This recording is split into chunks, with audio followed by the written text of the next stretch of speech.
Assalamualaikum warahmatullahi wabarakatuh. Di sini saya akan bagikan tutorial tentang instalasi anotator ya. Instalasi anotator yang nanti merupakan salah satu aplikasi yang kita gunakan pada saat pembuatan media pembelajaran seperti itu. Nah, di di folder ya sudah kita share yang ada di folder workshop ini ya di folder workshop Saguvindo ini sudah kita berikan. Nah, di sini kalau Bapak Ibu buka, di sana akan ada empat ya, ada 3 folder dan 1 file aplikasi yang ada di luar situ. Nah, salah satunya adalah whiteboard annotator ini ya. Nah, kalau di sana dalam bentuk RAR gitu, boleh Bapak Ibu ekstrak tidak apa-apa, atau kalau tidak diekstrak langsung saja di double klik gitu ya, di double klik. Nah, seperti ini. Nah, maka di sana nanti akan ada anotator versi sekian ini gitu. Nah, ini langsung siap dijalankan ya. Ini silakan di double klik, diikuti, kemudian tinggal next next aja gitu. Nah, nanti sampai instalasi selesai. Nah, setelah instalasi selesai, kemudian Bapak Ibu bisa mencari ya. Kalau di desktop itu ternyata belum muncul anotatornya. Nah, seperti ini memang tidak muncul anotatornya, maka kita bisa mencari di sini ya, lewat start. Ya, kemudian kita ketikkan ya, anotator gitu. N. Nah, gitu. Nah, di sana sudah ada ya di anotator. Nah, biar kita tidak mencari-cari untuk penggunaan selanjutnya gitu. Kalau kita mau menggunakan, maka kita sediakan aja di taskbar ya, di bawah sini nanti. Kita pinginnya muncul di sana biar ketika kita ingin menggunakan bisa dengan cepat, kita tinggal klik aja gitu. Nah, caranya kita klik kanan. Nah, ini kita klik kanan ya. Kemudian di situ ada pin to start, ada pin to taskbar gitu. Nah, kita pakai yang ini, pin to taskbar. Kita pasang pada taskbarnya. Nah, oke, di sini sudah kelihatan kan? Nah, ini ada anotatornya. Nah, sudah selesai proses instalasi, kemudian kita minimize dulu.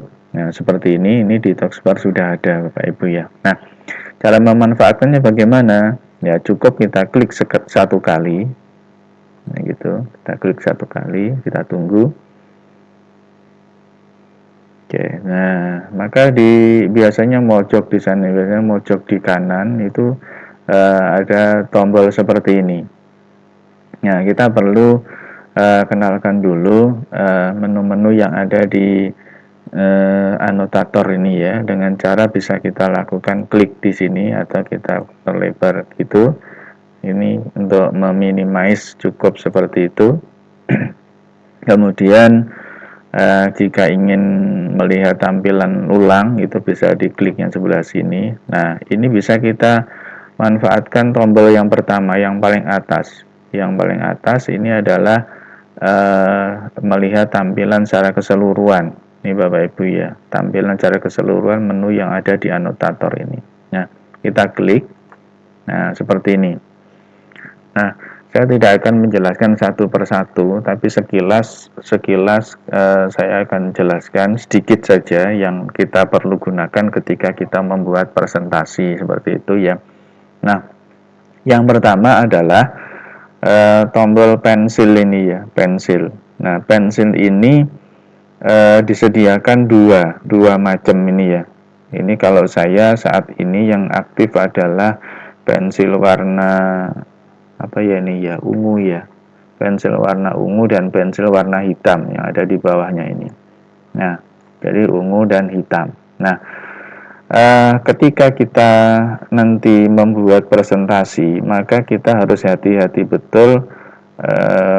Kenapa? Karena pada saat kita tidak tepat melakukan klik pada pensil ini, misalkan kita tergesa-gesa, terus kemudian nanti yang diklik itu yang panah ini gitu loh, yang panah di sini. Saya contohkan ya. Nah, maka otomatis akan muncul pengaturan seperti ini. Nah, ini nanti kita tidak berharap akan muncul seperti ini, maka kita lakukan setting dari awal gitu. Nah, ketika kita ingin membuat presentasi itu pensil warna apa yang kita ingin pakai gitu. Jadi di sini disediakan dua warna ini atau ada dua warna nanti kita atur itu. Jadi misalkan Bapak Ibu ingin yang pertama itu warna merah, boleh ini dipakai aja warna merah, klik gitu, warna merah. Nah, nanti pensilnya juga warna merah. Nah, seperti ini pensilnya warna merah kan gitu. Nah, sementara bagaimana ukuran ujung pensilnya itu bisa kita atur di sini. Ya, misalkan Bapak Ibu tidak menginginkan nanti garis-garisnya atau tulisannya itu ujung pensilnya terlalu besar, diatur lewat sini. Ini yang paling kecil coba. Nah, saya pakai 1 ini. Coba kita bandingkan. Saya tadi di angka yang tengah ini gitu ya. Nah, kita bandingkan, ini kecil. Itu warnanya tetap merah tapi kecil. Nah, Bapak Ibu ini suka-suka silahkan nanti pakai yang mana gitu ya, dipersilahkan. Misalkan segitu kurang besar, misalkan pilih yang segini, boleh untuk memperjelas tulisan nanti barangkali seperti itu. Nah, pengaturannya seperti ini. Nah, mengenai masalah efek ya silahkan Bapak Ibu coba, tapi saya beri contoh satu saja. Andai kata saya memberikan ini tingkat ketebalannya itu pada skala yang ini, kemudian saya beri efek, saya centang yang itu. Nah, coba ini tadi kan yang ini.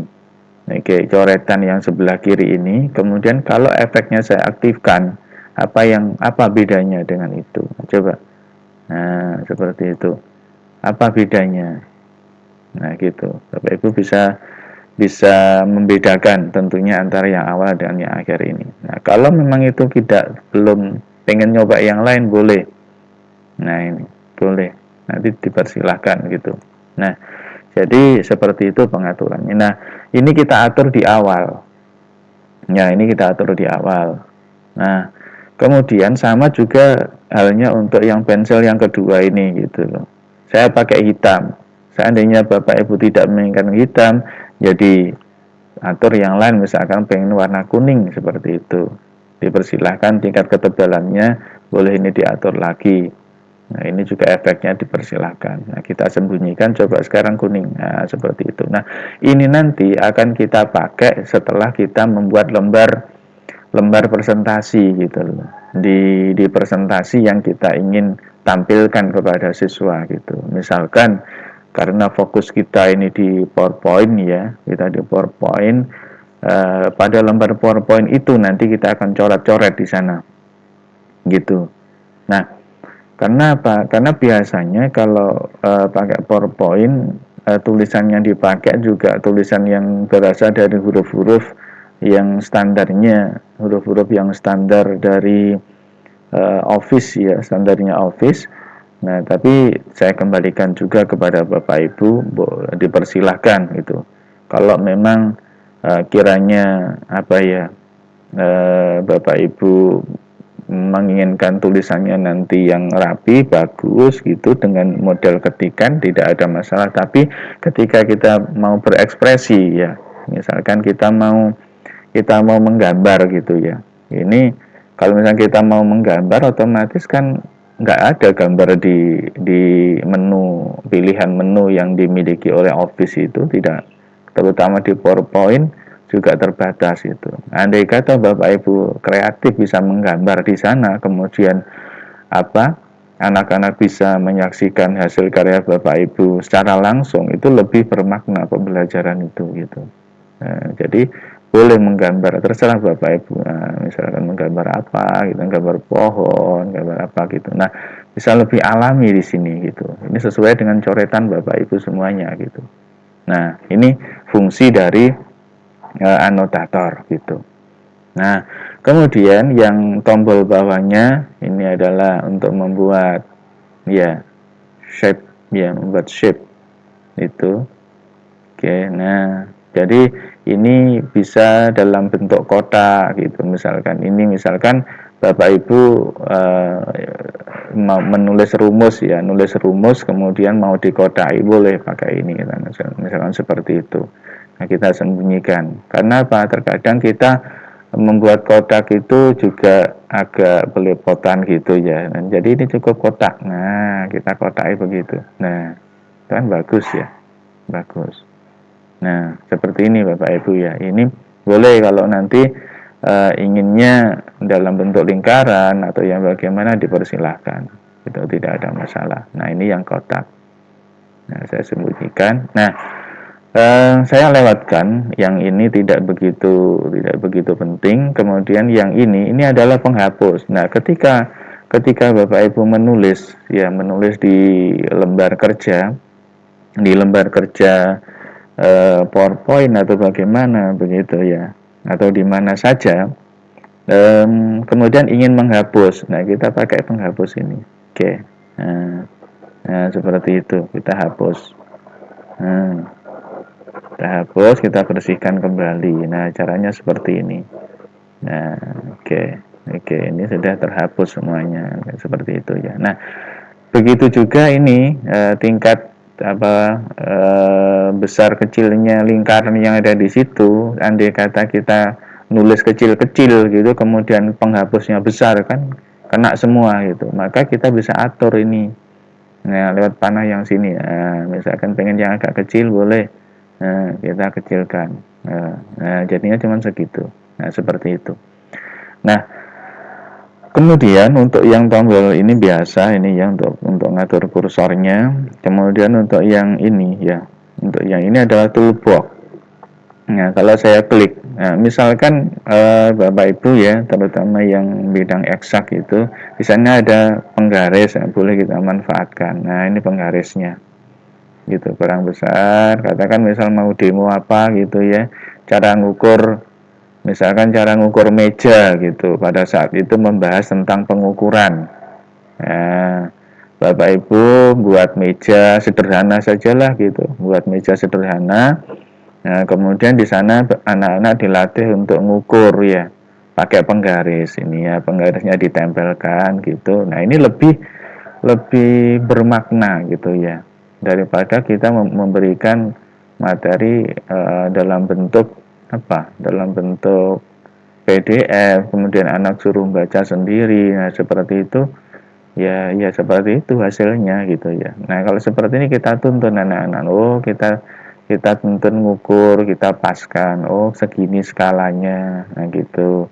Kemudian ada apa namanya, nilai skala terkecilnya dari penggaris itu berapa gitu. Kemudian kita berikan hasil ukurnya seperti ini. Nah, ini lebih bagus gitu.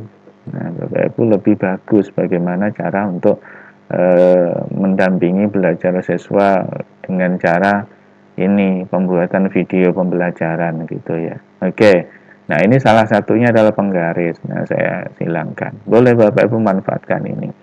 Nah, kemudian ketika Bapak Ibu misalkan sudah coret-coret sana sini ya, nah, coret-coret, kemudian gambar apa, misalkan gambar kayak gini ya gitu. Nah, misalkan seperti ini, kalau tadi penghapusnya kita sedikit demi sedikit, maka kita bisa menghapus secara total pakai ini. Nah, pakai clear all ini ya, pakai semua. Coba saya clear all, saya klik, udah hilang semua gitu. Nah, ini beberapa tombol yang disediakan oleh anotator. Saya kira menurut saya ini mudah gitu. Menurut saya ini mudah. Tapi barangkali Bapak Ibu ada aplikasi yang lain, dipersilahkan. Nah, kemudian yang di bawah ini ada 1 dan 2. Ada 1 dan 2 apa namanya, lembar kerja gitu. Kalau ini saya klik, nah, maka akan terbentuk 1 lembar kerja saja seperti ini. Nah, ini lembar kerja yang siap kita screen kalau memang Bapak Ibu tidak bermain di PowerPoint gitu, tidak di PowerPoint, boleh pakai ini. Nggak apa-apa, ini juga sama saja. Ini tempat untuk menulis bebas gitu. Ya. Misalkan Bapak Ibu mau gambar katrol gitu ya, mau menggambar katrol boleh ya. Nah, misalkan seperti ini, oke, itu. Kemudian gambar lagi, nah, ke bawah begitu. Nah, oke lah, misalkan seperti itu ya. Nah, kita pindah ke sana. Terus kemudian gambar katrol ya, ada ini, oke, lingkarannya begitu. Nah, seperti ini, oke. Nah, kayak gitu. Nah, boleh gambar lagi tapi dengan ukuran yang lebih kecil gitu ya. Nah, seperti itu. Nah, misal seperti ini. Nah, Bapak Ibu ingin menjelaskan misal hukum Newton gitu ya. Nah, kan aplikasi hukum 2 Newton gitu pada katrol ya, pada katrol kemudian di sana diberikan beban. Ya, nggak ada masalah Bapak Ibu misalnya seperti ini. Nah, gitu ya. Nah, di sana juga ada gitu. Nah, kita tinggal memberikan beban. Oke, boleh pakai lingkaran atau pakai kotak juga nggak ada masalah. Nah, kayak gitu. Nah, seperti ini. Nah, hanya ketika kita melakukan pemindahan seperti ini ya, kita membuat gambar seperti ini tentunya kita tidak menginginkan muncul gitu. Ininya kan ketika kita melakukan pindah-pindah pindah-pindah fungsi ya, pindah-pindah dari ini tadi yang shape ini tadi, maka Bapak Ibu merekamnya ya jangan secara keseluruhan. Kalau saya ini merekamnya seluruh layar saya rekam ini. Nah, Bapak Ibu bisa mengatur rekamannya cuma segini, segini misalkan. Nah, sampai segini.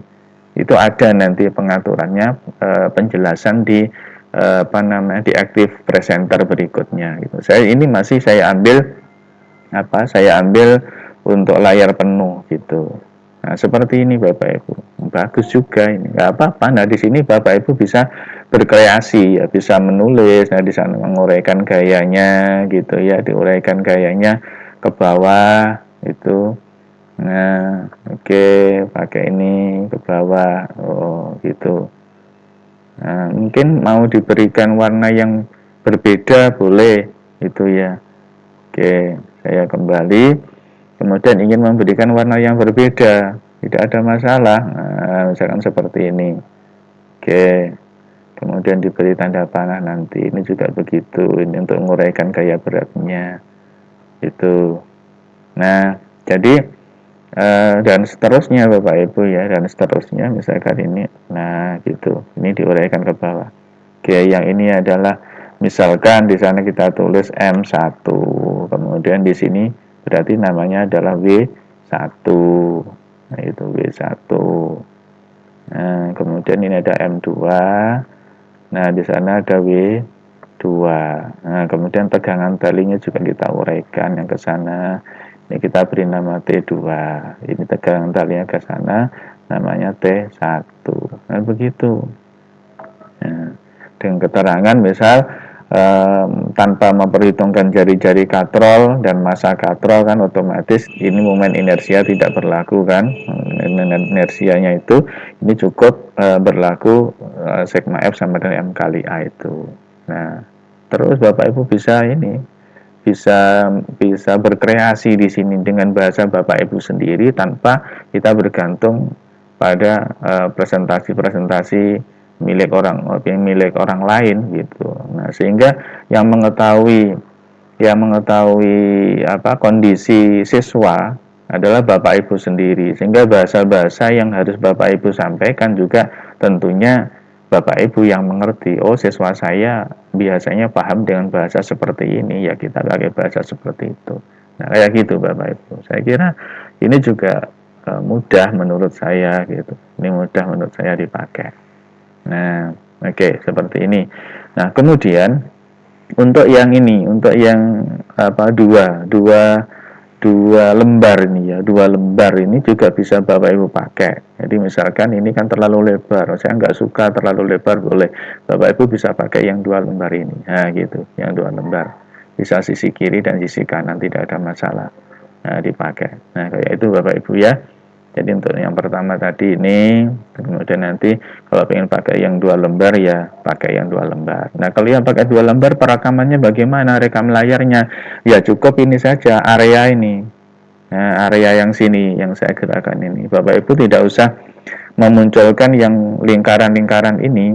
Jadi nanti di layar presentasi Bapak Ibu bersih di sini, tidak ada apa-apa gitu. Padahal kita ngeklik sana sini kan gitu, ngeklik sana ngeklik sini untuk merubah warna, pilih tombol dan lain-lain. Itu harusnya tidak muncul ketika kita melakukan presentasi.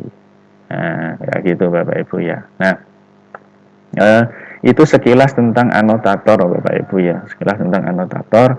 Ya sebenarnya kalau kita mau buat tutorial panjang ya, panjang sekali untuk proses perekamannya itu seperti apa. Tapi saya yakin Bapak Ibu ketika nanti pelan-pelan berlatih menggunakan ini, insya Allah tidak ada masalah gitu. Ya, yang penting luangkan waktu untuk belajar, ya pelan-pelan gitu. Nanti akan muncul karya-karya terbaik panjenengan semuanya. Baik, Bapak Ibu, demikian apa yang dapat saya sampaikan terkait dengan tutorial anotator ini ya, tutorial anotator. Untuk bagaimana proses perekamannya, kita tunggu untuk bagaimana pembuatan video yang ada di Active Presenter ya. Kita tunggu tutorial berikutnya. Demikian, Assalamualaikum warahmatullahi wabarakatuh.